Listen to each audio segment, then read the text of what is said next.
This is a party for one of the Johnson & Johnson family members. They are of Johnson & Johnson.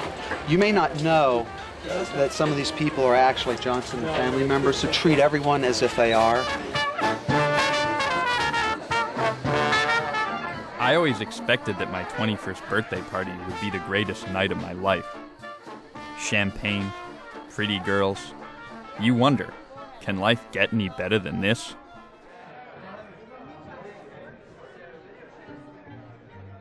Well, to be blunt, it can. At midnight, I'm going to inherit more money than most people could earn or spend in a lifetime. I've been waiting for this night for as long as I can remember. The thing is, now that it's here, I'm not really sure what to make of it all. I live in a country that everyone wants to believe is a meritocracy. We want to think that everyone earns what they have. I guess if it makes you feel better, keep telling yourself that. It doesn't work for me anymore. I know my family gives away millions of dollars each year to charity, but how does that exactly level the playing field? I mean, what did I do to earn the kind of money I'll own at midnight tonight? All I did was inherit it.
My grandfather Seward was the first generation to be born rich.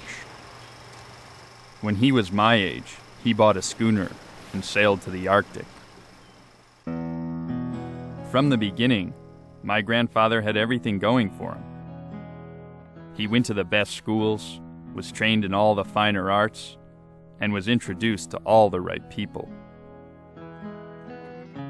His father had started from scratch.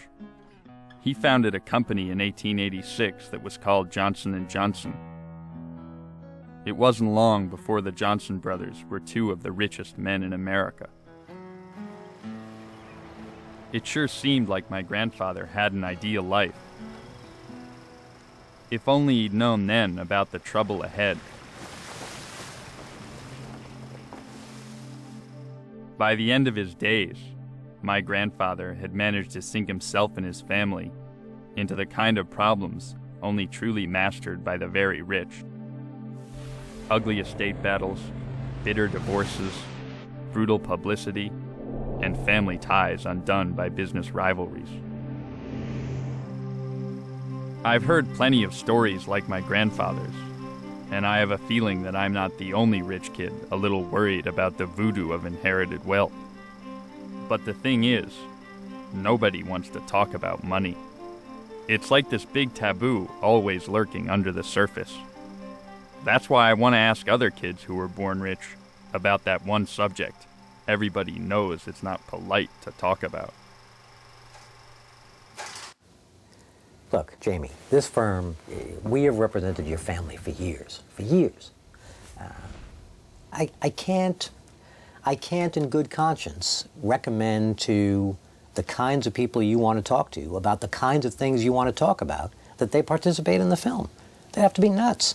I mean, you're dealing with families that have always made it gospel that you don't talk about your money. And now you want to put them in a film that, I don't know how, I'm not surprised that you're having trouble getting people. Before I say anything, I just want to say that I am really, really reluctant to do this. And I really don't like talking to this thing at all. And I dislike you both immensely as a result of the fact.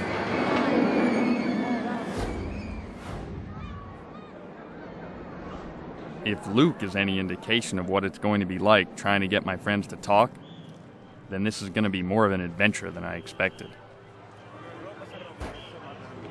I have sort of apprehensions, first of all, about being on, in a film, about a bunch of rich kids. Maybe it's more than that. I understand that it represents, a particular sort of, niche that maybe, most of the world doesn't really recognize, and in that way it's significant. But, I would worry about, my parents seeing it, I would worry about some of my friends seeing it. I think, some of them would think that my involvement in it was inappropriate. Essentially just kind of the notion of talking about, one's wealth, describing a bunch of people's wealth, it's just kind of tacky.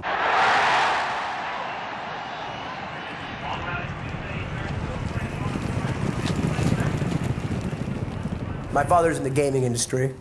They do sports and horse racing. They supply the equipment and security and everything. So they do all the betting at Belmont and, Churchill Downs is where the Kentucky Derby's held. At the Preakness, and then they do all the hotels in Vegas or Atlantic City in terms of sports betting. It's a pretty big business. My father told me at a very early age that I could do whatever I wanted. You can do whatever you want. You could be a concert violinist for all I care, as long as you do something. As long as you do something, you're going to be set up. You don't have to worry about anything. Don't do something. He didn't say at that age I might have to cut you off, but.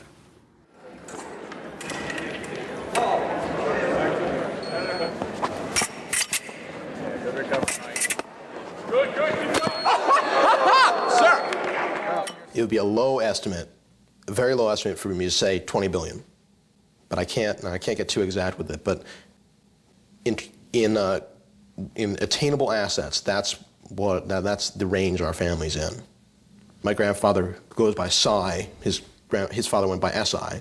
I'm my father's oldest son, so I'm SI number 4. And my great-grandfather had bought a group of magazines under a label called Condé Nast.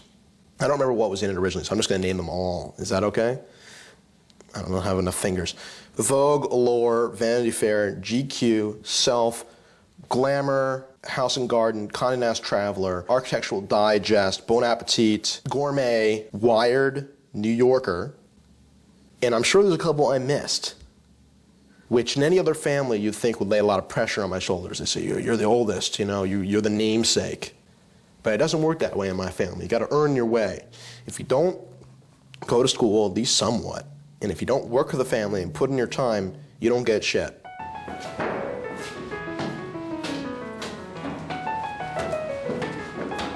Hey! Come sta? Bene, tu come stai? How you doing? Bene, eh? Very good. You're looking great. It's therapeutic. You go to the shrink, you talk about yourself, and then you figure out things. Same thing, you go to the tailor, and you still talk about yourself, and you figure out other things. It's my shrink. There are not many people like myself in modeling. I see, and had friends that really got me into it. They almost coerced me into it. I kept hearing it from many sides. Try it, why not try it? And finally I did. Lauren Hutton, who's a friend of mine, gave me the idea.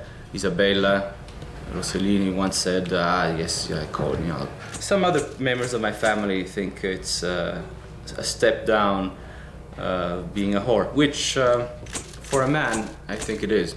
I did it purposely. It's the other end of the spectrum for me. I've always been very introspective and interested in culture and things like that, and this is something on the surface completely, and I'm purposely doing it to explore that side. No, non si può prestarlo un attimo. Oh yeah, questo qui sì. Ok. Questo sì. Lapels, you see they're high. There's nothing worse when you see these jackets with these lapels that go like this, you see? They are low riding. Clinton wears this kind of thing. Have you seen? It looks like a restaurant owner.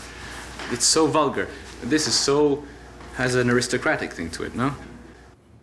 Well, I think no matter what I hear about my parents, about my family, no matter what I read, the fact is that I'm absolutely, proud to be a Trump. And I'm, proud of my family name, and I'm proud of everything they've done and ever accomplished. My grandfather, somebody was telling me, had built more housing units than anyone else has ever done in New York. And he was just in the other boroughs. So to my dad, it was sort of, he wanted to go in the direction of his father. He just always loved Manhattan, so he wanted to build here. You know, there's some sort of pride in the fact that people would even take an interest in me just because I'm a part of them. So, you know, for a while I was worried that, you know, for my whole life I've sort of be under my parents' shadow, but it's not a bad shadow to be under, I guess, so it's okay. I mean, growing up, everything just seems normal. You go to a museum, you're like, yeah, that's me, that's my family, you know? And don't you have a family museum? The money from my family is kind of complicated. On my grandfather's side of the family, his grandmother was Gertrude Vanderbilt.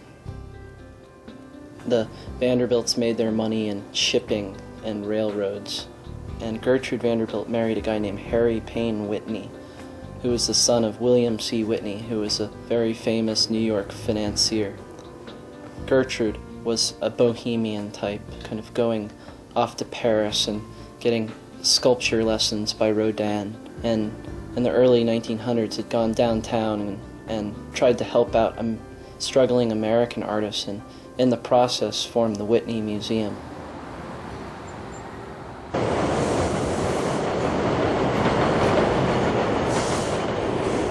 I always take the subway, but my mom had never really been on the subway. I took her on the other day and she was like, whoa, this is cool. Other people should do this. I was like, you should come during rush hour, you know? It's kind of ironic because the Whitney family made their money off of subways. Yeah, they sort of privatized the subway and held a monopoly on it, charged the city all this money. It was a complete racket. They were crooks. But everybody was a crook back then who made money. The Johnsons, right? Yeah. Terrible. They probably were like making opium or something for...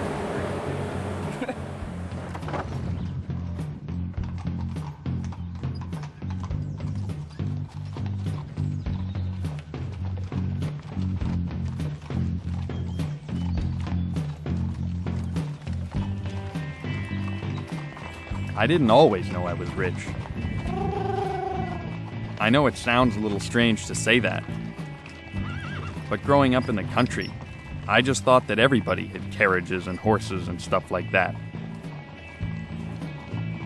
My parents never sat me down and said, "You're rich." In fact, my dad never talked about his inherited wealth at all. That's why it was so weird when I did find out. I was 10 years old. It was in 4th grade. During a free reading period in the library, a kid in my class found my dad's name in a copy of Forbes magazine, with a list of the 400 richest people in America. The kid read the article aloud to the whole class, and everyone, including my teacher, ran over to check it all out for themselves. It was strange, all my friends and me finding out at the same time how rich my family was. I felt like I was learning a secret that I wasn't supposed to know. A secret my dad had been keeping from me. And now, the fact that I'm making a film about it has him really nervous. Sometimes prying into people's lives with a camera and revealing things that are sensational creates ill will and... Yeah, but I'm fortunate enough to be in a position where I want to have a happier life and how I actually feel about myself more in a psychological, introspective way. And I don't want to be nervous about money or be nervous about who I am. And I feel like you're feeling nervous about this film is maybe that nervousness of who you are. And you're in control of this film, and I'm not. So there's a little source of nervousness. What do you think about my theory that you have that nervousness and that anxiety that I'm trying to avoid and maybe understand and overcome? Perhaps I do. And maybe you will overcome it. Maybe you can walk into school, into a group of people, feel perfectly at home and comfortable and that you belong. or have as much right to be there as anybody else. You think you made a mistake and you don't want me to make the same mistakes you did? Maybe. The time I realized I was wealthy was ironically at Friends Seminary in New York City, which is a Quaker school. I say ironically because Quakers are supposed to be nice and like not evil acting. But apparently there's one of those parent meeting things, and some kid, her father must have told her, oh, that guy, his family owns a lot of stuff and newspapers, and they're really mean and whatnot. And she went and told everybody that I thought I was all into myself. And I don't know, I guess at that point these kids were intelligent enough to think that that made me a braggart or something. And they beat the crap out of me at a Quaker school. So that was my first realization of that, and also allowed me to also realize that I didn't like my father so much because I came home all screwed up and he didn't even notice. So there were times as I grew older that I became more conscious of it by the way people treated me because I had money. It wasn't even my money, I was a little kid. It was I'd noticed people treating me differently because my parents had money. So that even, one more step removed. So I never really understood that because I couldn't give them my parents' money. So I didn't really think there was a reason to treat me in a different way. But I think that's why in friends that I have now, the major quality I look for is sincerity, because I think there is a lot of that. And I didn't realize it when I was younger because I was quite sheltered. But now I see it, so. I remember, being picked up from school to go on holidays in a limousine being this huge thing. I remember being so upset with my father when, he would do that. I remember, making him either park around the block, and I would scurry down the street and around the corner. And that's a true story. I really did that a couple times. I remember just being no, I'm not rich. I don't have any money. And, really telling people that. Making an effort to identify with maids working in our house or babysitters or, whoever. And trying to convince them, as though there was any, they were living in our house, for Christ's sakes, My dad brought us up, always telling us we were poor. We never were given too many presents. And I didn't know anything about the Vanderbilts or the Whitneys. I didn't know anything about it. And I remember when I was a little kid, my mom let me spend the day with my uncle. And he took me to Grand Central Station, and he said, "This is yours." I mean, that's just the worst thing. He'd just take me all around New York and be like, "Yes, we own this." And it was the dumbest thing in the world to do to a kid. This is something that some people in my family did a long time ago. I never knew them. My mom never knew them. My grandfather didn't even know the people who came up with this idea.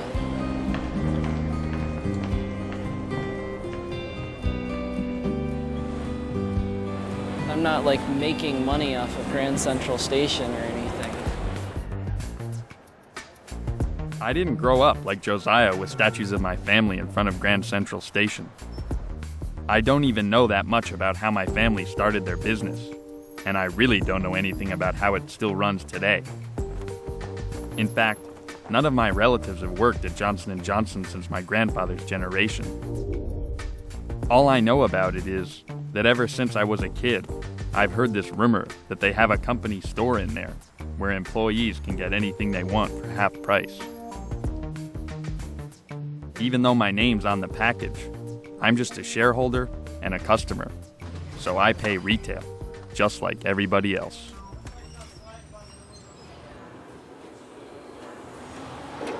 These are the new rage, right? These glasses. Okay, ready for me to look totally retarded? Because yellow is not my color. But we'll go ahead anyway. I'm a handbag guru, personally, because it's the easiest thing to shop for when you're not really shopping and you're just running in. And you just go and you buy it and you don't realize how expensive it is. And then it kind of adds up and you have two huge, shelves worth of bags. I think this is so classic. It's just a little bag. You stick everything in. It can hold your makeup kit. It can hold your Palm Pilot, or if you're still into paper, your diary. And then of course you also have the bigger one so you can fit your little dog in it. My dad's German, but he was born here in New York. He went to collegiate and then went to put himself through Columbia and then went to Harvard Law School and was a lawyer. And is like self-employed now. And so I was always raised lap of luxury in New York, totally lucky, going to private schools my entire life and kind of having whatever I want, but always knowing that if you ever lose it all you have is this.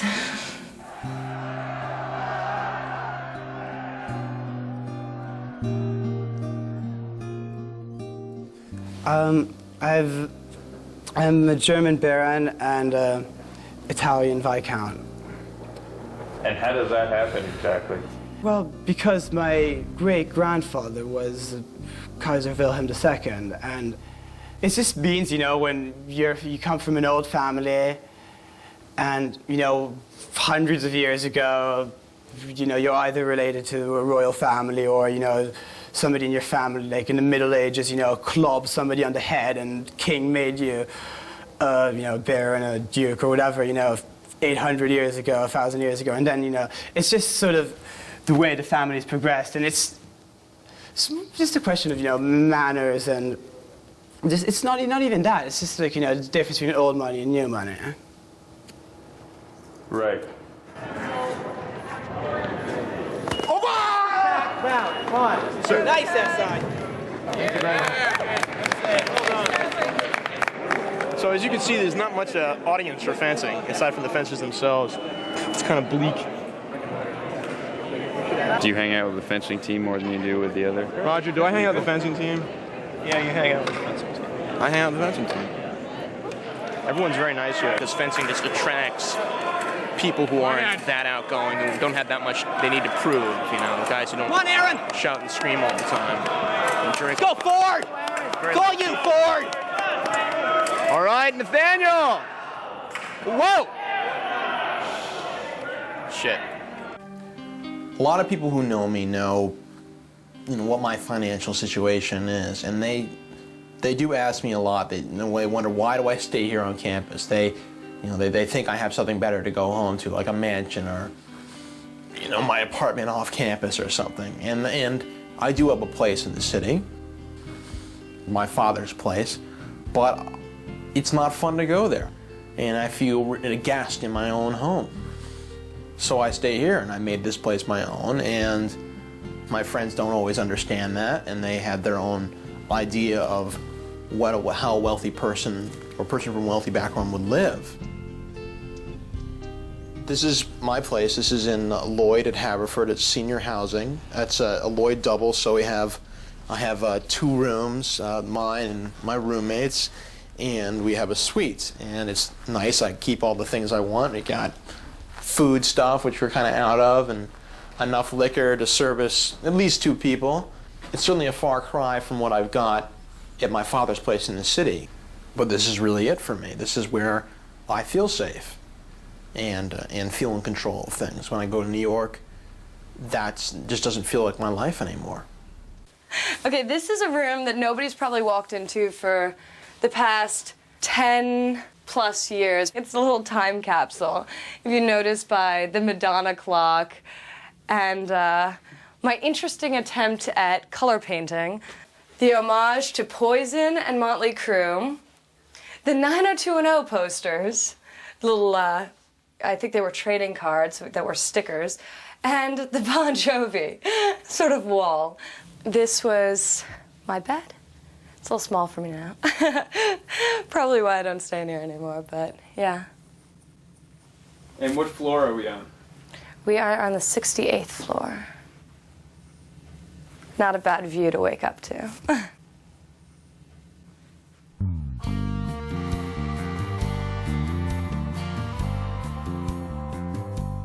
Things really changed more when I went away to secondary school, went to St. Paul's. I was really into experimenting and different drugs and drinking, and so I was just kind of a mess. I was weird. I mean, some of my friends tell me about how I used to just go off in the woods and climb up to the very top of a tree and sort of make weird noises and scare people. I mean, the first time I tried LSD was the summer between 6th and 7th grade. and I look at some of the crap some of my friends were involved in. Like this whole gangster thing that we all went through. Like our incredibly precocious drug habits that we just made it, you know, such a point of flaunting to the world. Not that I was against the drug habits. I mean, I was one of the more precocious. These are, you know, 2 small, elite New York private schools, and then at St. Paul's, this boarding school, which is just a bastion of historical snobbery. I mean, it's just all there, you know? If you ever have an encounter that rubs you the wrong way, someone ever pisses you off, and I'm up at boarding school, and this kid's from, like, some shit town in Connecticut, you know, I don't know. I can just say, fuck you, I'm from New York. I can buy your family, piss off. And this is petty, and this is weak. And this is very underhanded, but it's so easy, you know? My parents had come up to visit me during Parents' Weekend of that fall, which sort of coincided with my 18th birthday. And my dad brought up all this paperwork, things I had to sign. I had to look over my will, things I'd never thought about before. And this was a time when I was trying to think about college, what I wanted to do after high school. The idea that I was a millionaire, knowing I was a millionaire, it's kind of hard to accept, I think, when you're a kid and you haven't done anything yet, that you have all of this.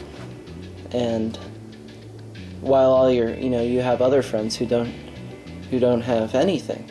They just have their little checking account with the money they earned from summer jobs. Put it this way, I'm a multi-millionaire. I have an income in the high 6 figures minimum per year. And then I make roughly $50,000 a year in my current job. St. Paul's, I drove up with the chairman of the board of trustees from there. Like, he was my dad's best friend at the time.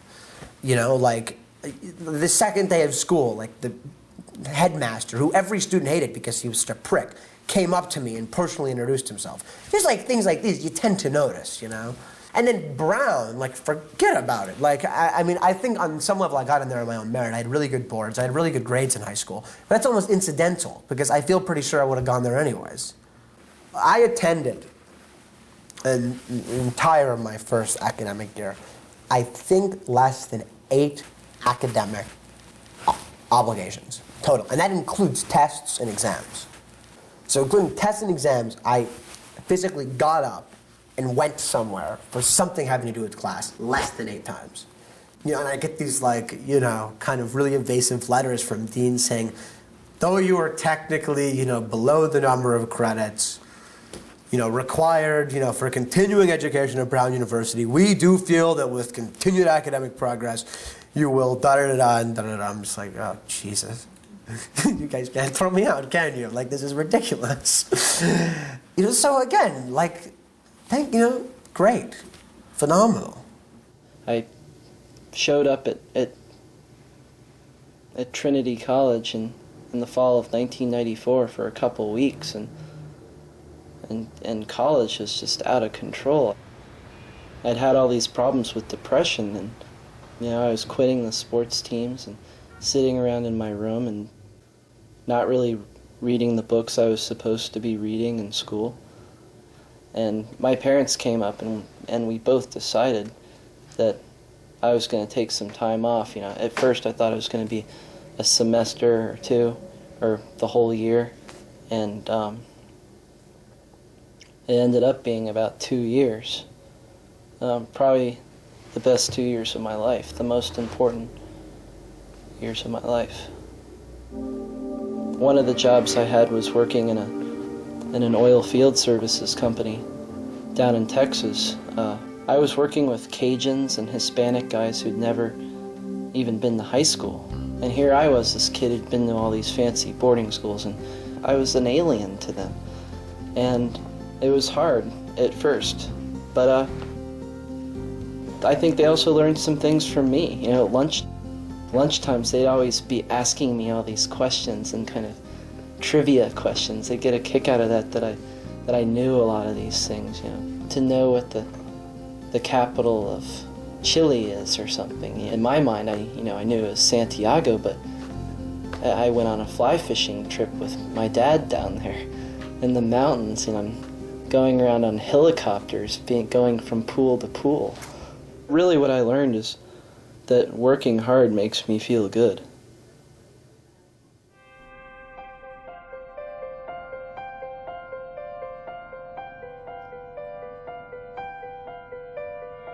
When my dad was my age, he thought he'd have a career at Johnson & Johnson. But my grandfather told him he couldn't work there because he didn't want family issues interfering with business. Plus, he knew that my dad would never need to earn a living. I guess at that point, my dad could have just gone on permanent vacation. But for some reason, he didn't. Like my dad, I'll never need to work. And I'm not much of a painter. So I want to ask him what he thinks I should do with my life.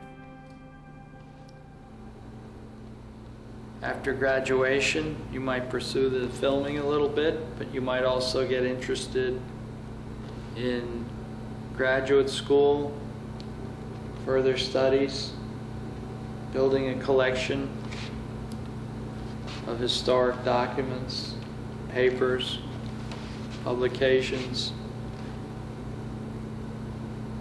And As a career? yes. Okay. Oh, this is a beauty. This is a map. This is one of my favorites. Map of Washington Township. My God. Look at that. And look at the way this little tiny portion of pink down in the lower right corner outlines the lot and the block. I don't know. Collecting old maps seems pretty cool. But I don't exactly see where the career part comes into it. Hand-colored? Yeah, oh yeah. The bottom line is, I gotta do something. An example of this before? And there are no courses in college about how to be a hard-working and productive rich person. It's something you gotta figure out for yourself. Well, considering I don't have to work, what advice would you give me on? Then don't work. Then don't work. Why would anybody in their right mind work unless they had to?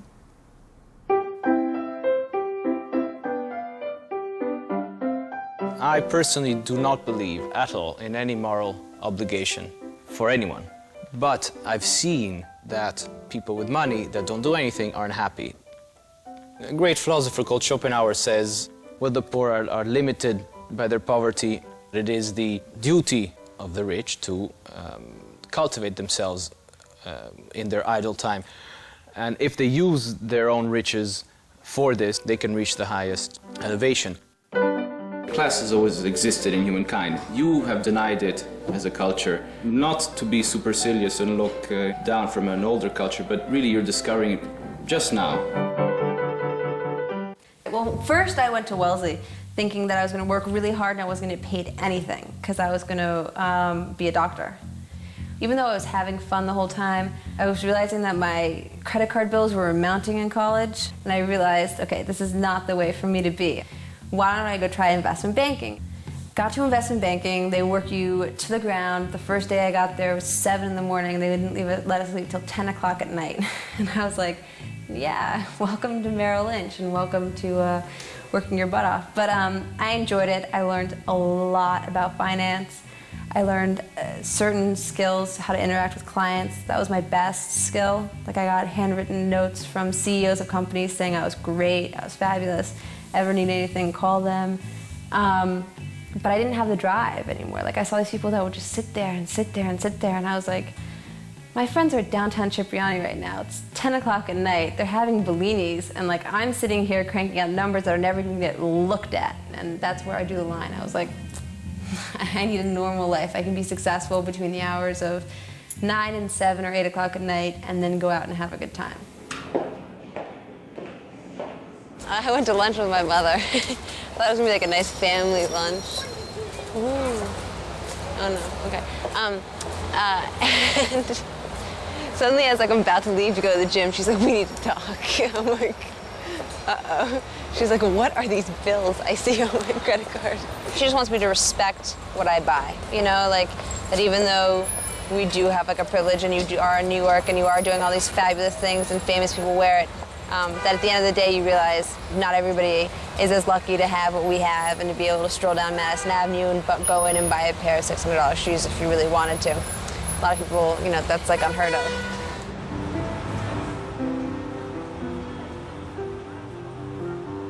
When I came here, it just shocked me that every time you go somewhere, people ask you, when you meet someone, the second question even is, what do you do right away? Where you live and what do you do? And in Europe that doesn't happen. People find out who you are and what do you do by the way you speak, your intonation, your subject of conversation. So I never really knew what to do because I don't do anything, so I didn't know what to really answer. This is a more romantic telephone, sort of sensual, it takes a long time. So it has a whole, so you really know you're making this phone call. Whereas this one is sort of quick, and sturdy. That's more for business. And each one has a different, you know, connotation. I would have to say I'm rich, or I would just say that very simply. Or sometimes I'm kept if I was in a bad mood. And I think it's something that always made me feel good to answer back that way, because it would make people understand that it is something that is, make them understand the nature of the question, that it is unpleasant in itself.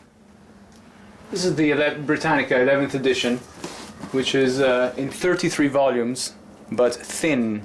And this is the last edition that was written before it became, from 1911, before it got completely rewritten and became, you know, for the masses. I mean, now the Encyclopedia Britannica is, you know, shit. In my will and wish to, for cultivation and culture, is, you know, sort of the Dionysian side, love and sex. And so I find it very often that I'm reading a book and I'm thinking about pussy, but then as soon as I get the pussy, I'm thinking about a book. So for me, it is very problematic that. I've sold maybe 15 paintings, and I sold paintings to Denise Rich. I did a portrait for Princess Farrell Jordan, Mandolina Theotokopoulos, Alexandra von Furstenberg. I just did one of Alex and Talita von Furstenberg. This one is very sort of Basquiat. And what does that say? I will spend the rest of my life trying to live up to ideals I don't think I can. My great-grandfather and my two great-uncles who built the A&P lived in New Jersey, and they really loved New Jersey, and that's where A&P base is. And the first one was a supermarket or a tea store, and then my two great-uncles decided to make it into a chain supermarket. I think it was the first one, like Woolworth. And so there was 15,000 stores. And my father wasn't involved in the A&P. I think he worked for them for a day or something. Then he inherited the A&P money, so he bought Hog Island, he named it Paradise Island, and he developed it. Because the art collection was worth, say, $400 million, and the property in LA was worth, let's say, $400, $500 million, right? The island, of course, is worth a couple $100 million, right? And then the museum, so, and then all the houses. So I'd say a couple billion. And he lost all that. And he lost or sold or gave away all that, yeah. I like this picture a lot. My mother's really happy here. This is with President Nixon on Paradise Island. This is a cute picture with the Beatles, because they filmed Help on Paradise Island, so. And actually, this is actually my favorite picture of my parents. I think my mother had given my father a black eye, so he'd had to wear sunglasses that day. We came back to New York. We were living at the Carlisle Hotel, and I was going to the Hewitt School across the street. I used to eat salami and watch TV and talk to the servants, and it took a while, you know. He didn't come downstairs, or he came downstairs, he came for half an hour. And when my mother left him, she always says he started to get involved in drugs. He went down with a cast of hair to Mexico, and he started taking Quaaludes. My mother always says that she thinks my father would have been a really simple man had he not inherited the money. Yeah, I've got all this money, and yes, if I wanted to, I could probably go and we could go like downtown and go buy a Ferrari or something. I could do that. I've gotten a little older and more mature, so it's not something I obsess about or think about. You know, I've been able to drive in nice cars, and I already have nice houses, and my family has a lot of nice stuff. I already have that. It doesn't really make me feel good to accumulate more. The pleasure extinguishes itself very quickly, and I find I use my time and my money to instead do things that I take part of. For example, going to the tailor. So I go there and I break, you know, Rocco's balls for hours because the button has to be just right, and we talk about the shape of it and the sewing. I mean, yes, it requires money, but it also requires setting down what you want, your taste. So it gives a meaning. I mean, this time that I spent, yes, I get the great suit, but I don't just buy it off the rack because it exactly reflects what I want. I wouldn't trust myself with $1 million right now. If it was all, you know, ready cash, if it was extremely accessible, I probably wouldn't trust myself with it. Give it all to the homeless. No, I'm kidding.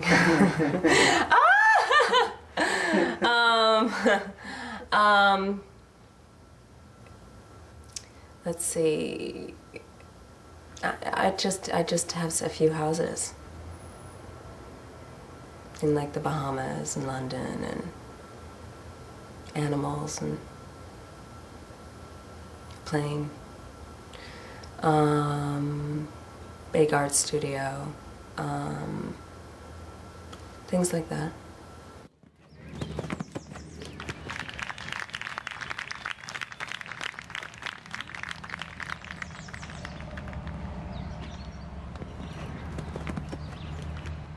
This is our barn, Gotham North. It's actually brand new.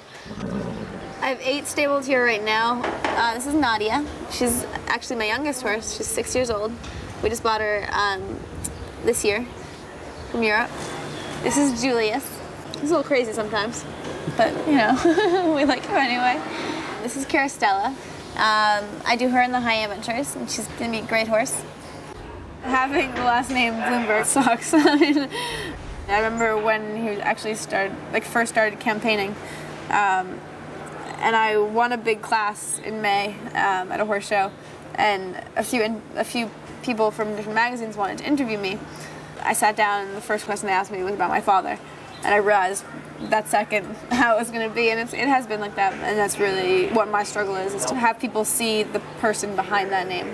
I don't really know exactly what they see me doing in the future. My sister is kind of the business one in the family. I think that she will go to law school and become, you know, the prize daughter, which I think she is already. We're very different, and we do different things that make us happy, and I don't really care who accepts what I do or the way I act. I'm doing what I love to do, and you know, it doesn't really matter to me what the hell they think. So. Guilt to me is idiotic. I've always found guilt to be something that has been taught us by a terrible culture of sort of a Christian Puritan culture where you're supposed to atone for some initial sin, and I find guilt absolutely senseless. So I don't feel bad for anything, and especially having money. I find it a very, very negative trip, and it's something that is, you know, basically for old women and nuns. Yeah.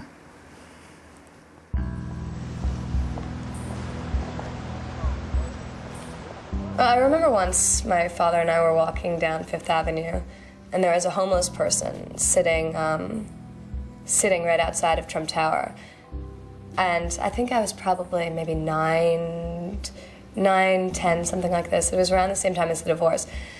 And I remember my father pointing to him and saying, you know, that guy has $8 billion more than me, because he was in such extreme debt at that point, you know? And me thinking, what are you talking about? He was sitting outside of Trump Tower, and I'm looking and I'm going, you know, and I didn't understand, and I think I just thought about it maybe like a year or two ago, and I found it interesting. You know, it makes me all the more proud of my parents that they got through that. The heliport is right up here somewhere, and yeah, my parents use it all the time. My parents have a helicopter, which is really fun. And they take it to and from the city when they go, usually. And if I'm smart, I figure out when they're going and I can get either a ride in or a ride out. But then I have to take a car like everyone else. My dad's an amazing person, and he is famous, and I'm aware of that, and I recognize that. But I always feel like, oh, he's a golfer. No one's going to know who he is because he's a golfer, and that's like a different world. But then everyone's like, of course we know who he is. What are you talking about? And fortunately for him, he was good enough to turn pro and make it on his own on golf and not have to have a college degree. But he sort of went from nothing and made it into everything, which is very admirable.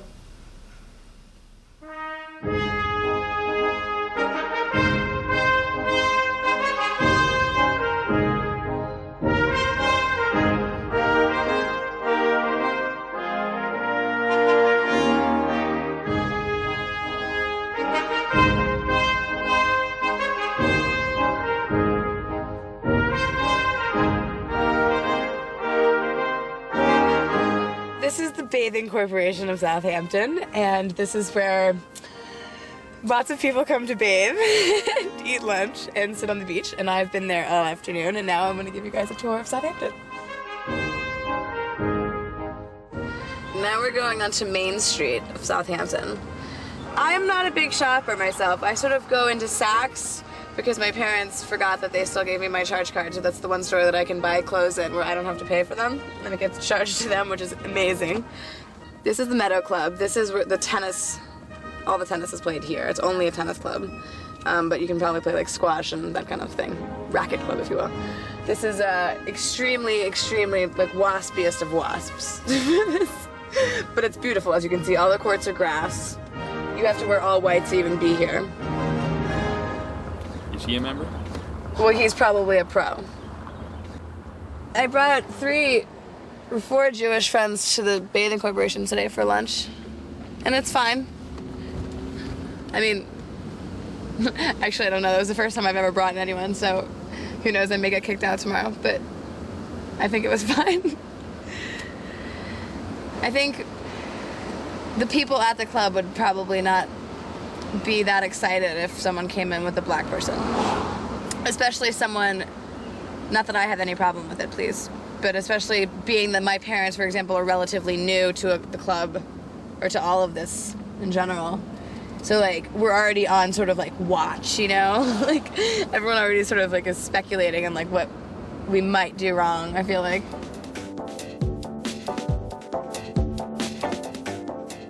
When you go out in Southampton, you definitely will go to Conscience Point. There are everybody from New Yorkers to, you know, famous DJs to Puff Daddy, you know, having his party there. I will come in at about 7 o'clock and do the table seating for the night of what party, how important are they, where are they going to be seated in the club. Obviously, attractive women is going to help you because that looks good for us. You know, we want to see Cristal champagne sitting on the table because there are other people that are in the crowd that will want to ultimately emulate that.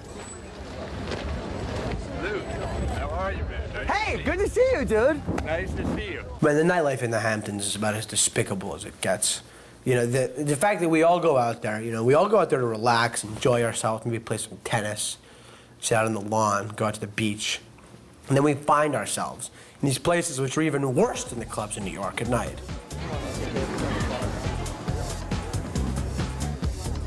You go out there, and there's Joey and Tommy and Billy and Maddie, and you met Joey and Tommy, and you know they're all unzunsing, and you know they're all doing their thing, and like it's just so gross.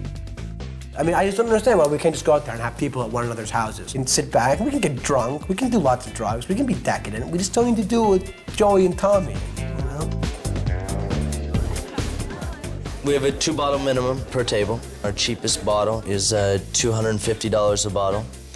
And champagne prices go all the way up to a magnum of Cristal would be $900. The standard night is to go out with maybe like 10 or 12 people. We get 2 tables, and each table gets 2 bottles. So each table would be about like $800, which is extremely expensive, you know? You're sitting there like, you know, why am I doing this? Why am I spending $800? That could be so many other things. Like, I could go to Europe. I could, you know, go to the Bahamas. I could buy a pair of pants. I don't know. The barbell's that big, you know. I don't remember the evening all that clearly, but I've definitely spent, you know, several $1,000s on a barbell, probably. You know, these things happen. Everybody who started going out in 10th grade is still going out, and nobody from New York is new. Maybe somebody from Europe or somebody from LA or somebody from Chicago, but nobody from New York that I can think of is new. Like, you never would have heard of them. They all went to private school, and they all, you know, you would have hung out with them at some point in time. They all know each other, and it's and that is their dating pool, and I would say it's pretty much limited to that circle. I've never actually dated outside my social background, and I've thought about that. Never. It's really weird. I never really thought about it. I think it's just like your compatibility, you know, somebody on your same wavelength, like understanding everything where you've come from. I'm sure I would, you know, but he'd have to understand the fact that, you know, I love going shopping somewhere and, you know, spending all this money on something, and I'm sure some guy might get mad at me for being stupid and spending all this money for like a Gucci purse, and he'd be like, what are you doing, you know? But of course I'm like, oh, I have to have it, you know? I think it'd probably be weird to bring someone to your homes, to your summer house, or maybe to introduce them to your parents, or something like that, or just, you know, or when you introduce them to your parents and their parents are asking them about where they live, and, you know, my parents they're so, you know, they live in this world where they might be like, so where do you summer, or something like that, or. It's such a unique situation we're in at the end of the day. I mean, really there are so few people with whom we could actually share this kind of stuff in common, that it ends up being a subject of conversation quite a bit, because you can't really relate to any of it. And it's not to say that, like, we need to pour our hearts out about it, you know? Like, you know, I mean, pouring your heart out about it feels good, you know? Talk about it makes you feel good. Hell, to internalize it makes it feel good. Everything about it feels good. So, I mean, you know, it's not as, you know, it's not to say that we need to, you know, we need a shoulder to cry on. Not at all. The point is, it ends up being something we talk about a lot because we're so alone in this circumstance. Growing up and going to Chapin and seeing my friends that got divorced, you know, the parents definitely, they just forgot about the kids and just fought over the money themselves, you know, and how is the wife going to take care of herself if she gets so low of an amount, and how is she going to take care of the kids, and she wants the plane, and, you know, he's going to take the plane, and who gets the house in the country, and, you know, in terms of marriage, anybody's going to have a prenuptial agreement these days. And I know that sounds really bad, but you just have to. I was going to school one day, and I saw in one of the news boxes a huge picture of both my parents, and there was a rip down the center of the picture. And this was before I had officially been told that they were getting divorced. And I came out of school that day, and there was a swarm of photographers and paparazzi and all these things waiting to ask me questions. And I mean, I wanted to stay in school because I wanted to have a normal day and do all this, but it makes it that much more difficult to deal with your own personal emotions and to think about, you know, your family and your brothers and what they're going through, knowing that you're going to walk out of the building and there's going to be a bunch of people running after you asking you difficult questions. I have no intention of being loyal to any woman anytime soon, or not that I probably ever will be, but one day I'll fall in love and I'll get married, whatever. I'll probably get divorced a couple of years later. I'll have a serious prenup before. Prenup. It's been drilled into my head since I was 5 years old. Prenup. All the way. And if this little ungrateful bitch has the nerve to say something like, it's unromantic, I don't want a prenup, then she's just a gold digger and I don't want to get married to her anyways.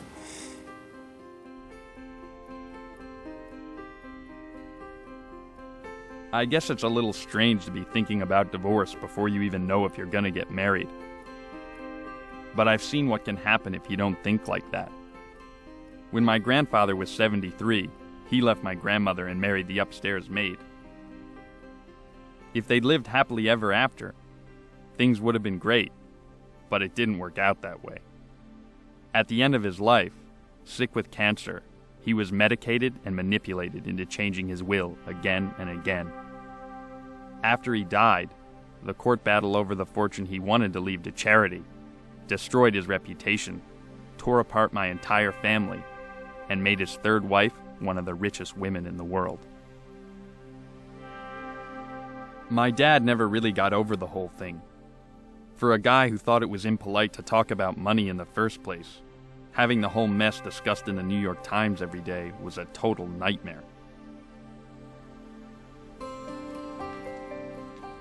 I was too young to read the papers, but I could sense the tension at home, and I knew one thing I definitely didn't want to inherit was that fear of talking about money. I know you don't like talking about money. When I was little, you always told me it was a bad idea to talk about it, and I shouldn't. And if anything, I should lie if people ask me, and I just want to know, what are you so scared of? Well, perhaps I was mistaken. I mean, what the fuck? What are you talking about? You were mistaken. That's bullshit. You were mistaken for 20 years of my life? No, money is a thing that you don't talk about because it's in bad taste. Why bring it up? It's really not important. If you never examine it, you'll never really understand it. You won't be able to solve any of the issues or resolve any of the problems. I'm not so sure this thing's a good idea. I think rich people are actually pretty confused these days. They don't know how they're supposed to feel about themselves because they've been getting so many different images, that you see wealth as this cool thing. People strutting around in expensive clothing means something, but at the same time, you see a lot of shows that are on TV, they're trying to make it seem like the everyday middle-class family is where the real life is, where happiness exists. I think that a lot of kids that grow up with money or some sort of affluent lifestyle, that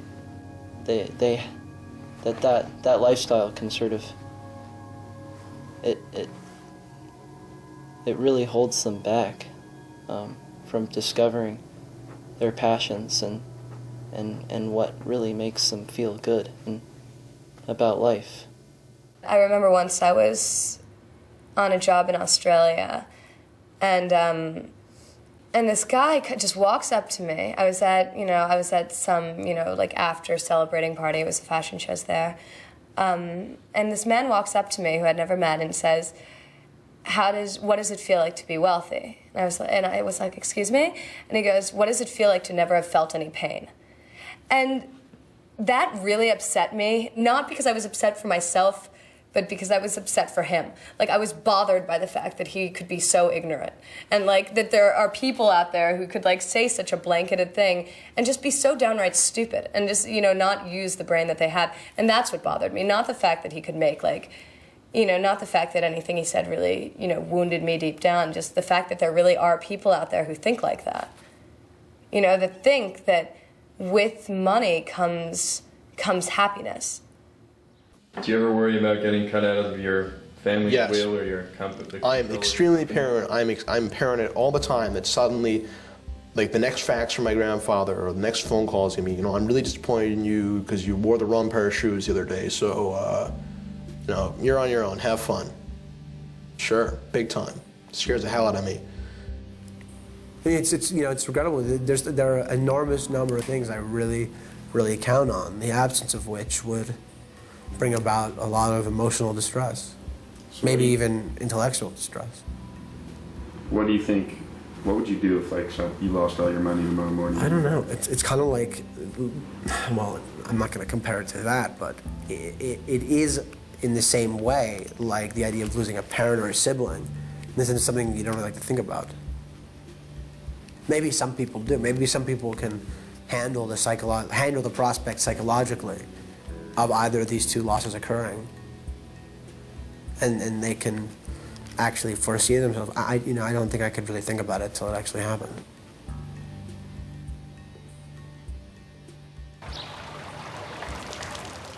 You face a lot of different pressures from having money. When you win, if a professional was to go out and win, it's because you worked hard and you wrote it well.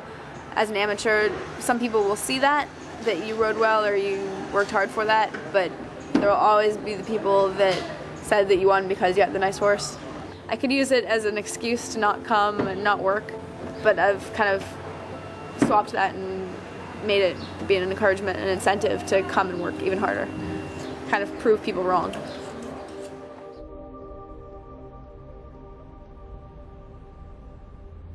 I think it can actually give you more drive, but a lot of times that's turned towards revenge, like showing up your family, like saying, you know, I told you so, look what I can do.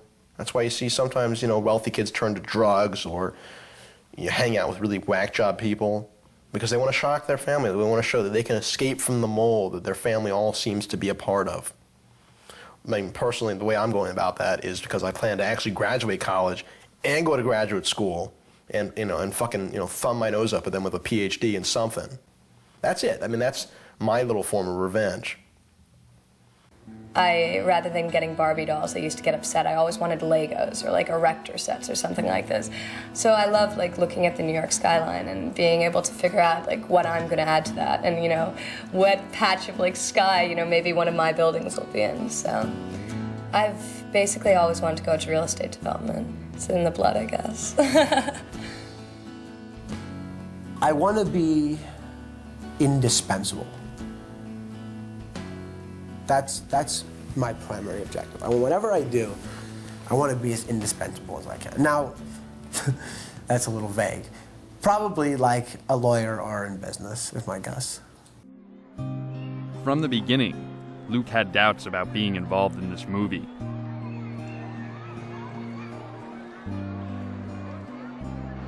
In fact, most of the kids I interviewed were pretty nervous after talking on camera. In some ways, you really want to talk about it. But even still, you're never quite sure how the rest of the world is going to judge you for what you say.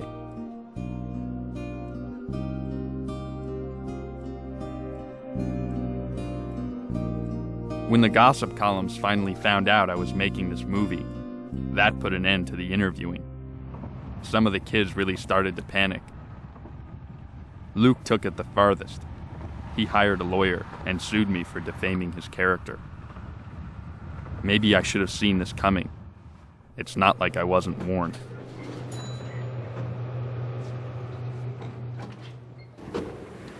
The defendant, Jamie Johnson, sheepishly, surreptitiously, and in the vein of irrelevancy, whatever the hell that means, flashed a document in front of the plaintiff, Luke Wheel, indicating that the plaintiff, Luke Wheel's signature on said document was a prerequisite to the plaintiff's effectuation of the interview to be used in his project, and that said executed document was an irrelevant formality that needed to be.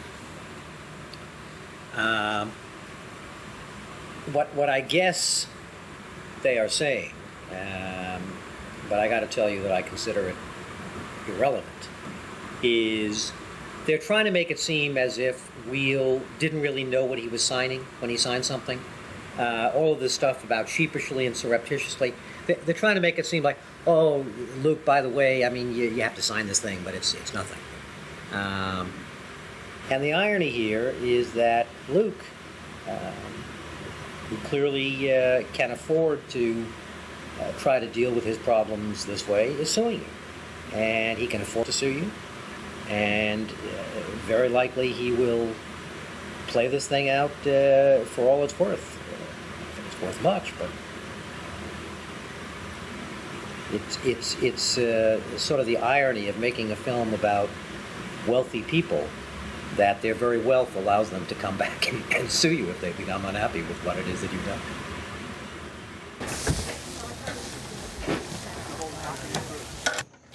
The judge threw Luke's lawsuit out of court, and my lawyer says everything's okay. The whole thing was pretty depressing while it lasted, but everyone's telling me that getting sued for the first time is a serious rite of passage for a rich kid.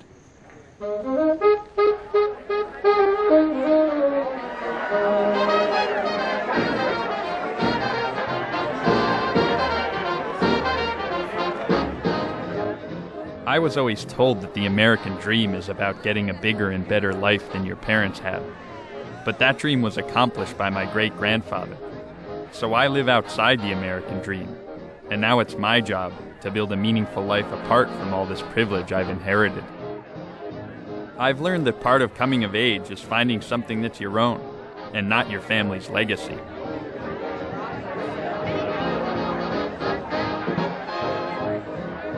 I've had the benefit of being rich all my life, and I'll never want for material things. But after working on this movie, I've discovered that what you inherit may not be as valuable as what you earn. And although I still haven't found all the answers, at least now I know how important it is to ask the questions.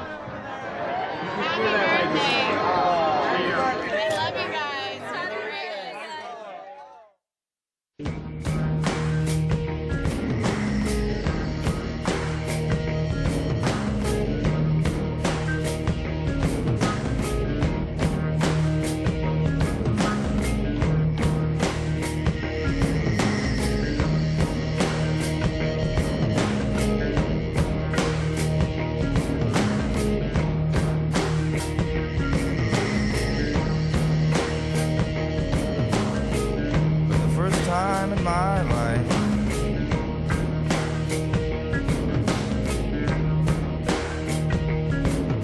I let myself be held.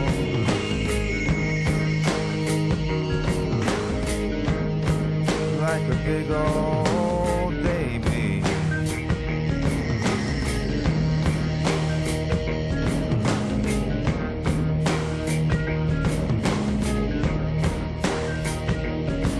I surrender.